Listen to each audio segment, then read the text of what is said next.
अस्सलाम वालेकुम। आज हम डिस्कस करेंगे CSS फिज़िक्स का सिलेबस। CSS के अंदर फ़िज़िक्स ऑप्शनल सब्जेक्ट होता है। ये टोटल 200 मार्क्स का होता है। इसके दो पेपर होते हैं, पेपर 1 एंड पेपर 2। दोनों 100 मार्क्स के होते हैं और इस सब्जेक्ट के अंदर आपको 66 मार्क्स रिक्वायर होते हैं ये सब्जेक्ट क्लियर करने के लिए 200 में से।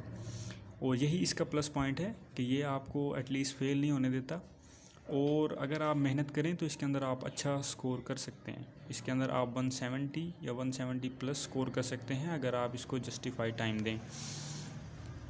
तो अगर हम इसकी सिलेबस की बात करें तो पेपर 1 के अंदर भी टोटल 4 चैप्टर्स हैं और पेपर 2 के अंदर भी टोटल 4 चैप्टर्स हैं। पेपर 1 के अंदर हमारे पास जो चैप्टर नंबर 1 है, हमारे पास मैकेनिक्स, चैप्टर नंबर 2 है फ्लूइड मैकेनिक्स, और चैप्टर नंबर 3 है वेव्स एंड ऑसिलेशन, और इसका सेकंड पार्ट है हमारे पास ऑप्टिक्स।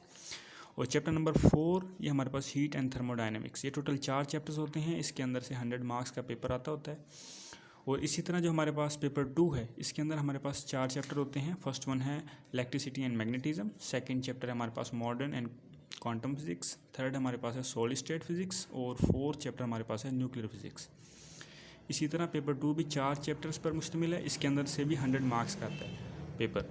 अगर हम पेपर की बात करें तो CSS के अंदर हमारे पास दोनों टाइप का पेपर आता है, ऑब्जेक्टिव और सब्जेक्टिव। जो पार्ट 1 होता है वहाँ पर हमारे पास 20 MCQs होते हैं, और जो पार्ट 2 होता है हमारे पास, वहाँ पर हमारे पास सब्जेक्टिव पार्ट होता है ये। इसके अंदर हमारे पास टोटल 7 क्वेश्चन होते हैं, 2 to 8, और हमें कोई से भी 4 सॉल्व करने होते हैं। हर क्वेश्चन 20 मार्क्स का होता है, और हर क्वेश्चन के अंदर पार्ट हो सकते हैं 2 या 3। CSS के पेपर के अंदर हमारे पास न्यूमेरिकल्स भी आते होते हैं। लेकिन अगर हम PMS के पेपर की बात करें तो PMS का टोटली पेपर हमारे पास सब्जेक्टिव होता है, और इसके अंदर टोटल 8 क्वेश्चन होते हैं, और 8 में से कोई से भी 5 क्वेश्चन सॉल्व करने होते हैं, और हर क्वेश्चन हमारे पास वही 20 मार्क्स का होता है। और इसके भी कुछ पार्ट्स होते हैं 2 या 3। और इस सब्जेक्ट के अंदर हमारे पास न्यूमेरिकल्स नहीं होते, और इसी वजह से हम ये कह सकते हैं कि जो PMS का पेपर है ये CSS के पेपर से थोड़ा सा ईजियर होता है। और इसी तरह अगर हम बात करें इस सब्जेक्ट के, हमारे पास जो सोर्सेज हैं, मटेरियल कहाँ से हमने ये प्रिपेयर करना है, इसकी तैयारी कहाँ से करनी है, तो सबसे पहले यहाँ पे हमारे पास जो इन्होंने रिकमेंडेड बुक्स हैं, यहाँ पर सजेस्टेड रीडिंग्स, ये आपके पास होना लाजमी है। ज़रूरी नहीं है कि ये आप परचेज़ करें, ये आप इंटरनेट से PDF फॉर्म में डाउनलोड भी कर सकते हैं अपने पास। फर्स्ट वन हमारे पास जैसे कि perspective of modern physics by Arthur Beiser. यहाँ से हमारे पास ये जो चैप्टर नंबर 2 है पेपर 2 का, मॉडर्न फिजिक्स वाला पार्ट, ये कवर होगा। और इसी तरह जो हमारे पास सेकंड नंबर पे बुक है fundamentals of physics by Halliday and Resnick. यहाँ से हमारे पास पेपर 1 के फर्स्ट 2 चैप्टर्स हैं, मैकेनिक्स एंड फ्लूइड मैकेनिक्स, ये दोनों कवर होते हैं।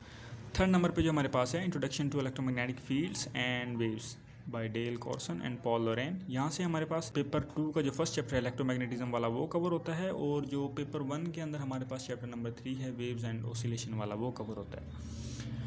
जो हमारे पास यहाँ पे नंबर 4 पे बुक है heat and thermodynamics by D Zemansky. यहाँ पे हमारे पास पेपर 1 का 4th चैप्टर है हीट एंड थर्मोडायनेमिक्स, वो कवर होता है। और जो नंबर 5 पे यहाँ पे हमारे पास बुक है introduction to quantum mechanics by David J Griffiths. यहाँ पे हमारे पास पेपर 2 का जो चैप्टर नंबर 2 है क्वांटम फिजिक्स, ये वाला कवर होता है, ये पोर्शन यहाँ से कवर होगा। और जो हमारे पास यहाँ पे 6 नंबर पे बुक है मॉडर्न फिजिक्स बाय SMM। यहाँ से हमारे पास चैप्टर 4 जो है पेपर 2 का न्यूक्लियर फिजिक्स, ये वाला कवर होता है। और कुछ पोर्शन इस बुक से हमारे पास जो यहाँ पे पेपर 1 का जो चैप्टर नंबर हमारे पास 4 है, यहाँ पे लास्ट में मैक्सवेल, बोज आइंस्टाइन और फर्मी डायराक स्टैटिक्स जो हैं, डिस्ट्रीब्यूशन एंड स्टैटिक्स, ये वाला कवर होता है पार्ट। और जो लास्ट में हमारे पास बुक है solid state physics by Charles kettle, यहाँ से हमारे पास SSP, ये जो चैप्टर नंबर 3 है पेपर 2 का, ये कवर होता है। तो ये यहाँ से हमारे पास सजेस्टेड रीडिंग से टोटल सिलेबस कवर हो जाता होता है। लेकिन इनके अलावा आपके पास एक एज ए गाइड, जैसे कि मेरे पास ये है कम्पेटिटिव फिज़िक्स, ये मोहम्मद असलम चौधरी की लिखी हुई है। ये स्पेशली लिखी ही PMS और CSS के लिए गई है। यहाँ से हमारे पास सारा का सारा ये हमारे पास जो मटेरियल है ये अरेंज फॉर्म में है। यहाँ से आपको इस बुक के अंदर से मैक्सिमम मटेरियल मिल जाता होता है, और आपको पता चल जाता होता है कि आपने कितना एक तैयार करना है सिलेबस, और किस तरह तैयार करना है।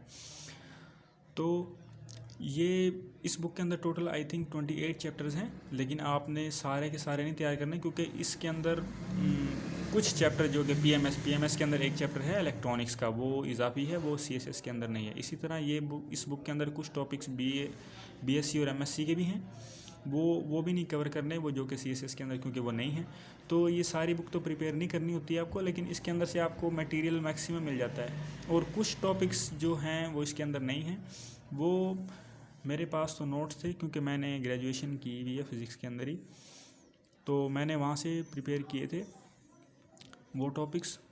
और इस तरह मैंने इस सब्जेक्ट को टोटल 30 डेज़ के अंदर प्रिपेयर किया था। और क्योंकि मैंने मटेरियल को सर्च भी किया, अरेंज भी किया, इस वजह मुझे 30 डेज़ लग गए थे। और आप इसको 30 डेज़ से पहले भी प्रिपेयर कर सकते हैं, 20-25 डेज़ के अंदर, अगर आप इसको टाइम दें और आपके पास मटेरियल अवेलेबल हो। और नो डाउट ये हाईली स्कोरिंग है। मैंने पीएमएस के अंदर 75 स्कोर किया था इसी सब्जेक्ट के अंदर।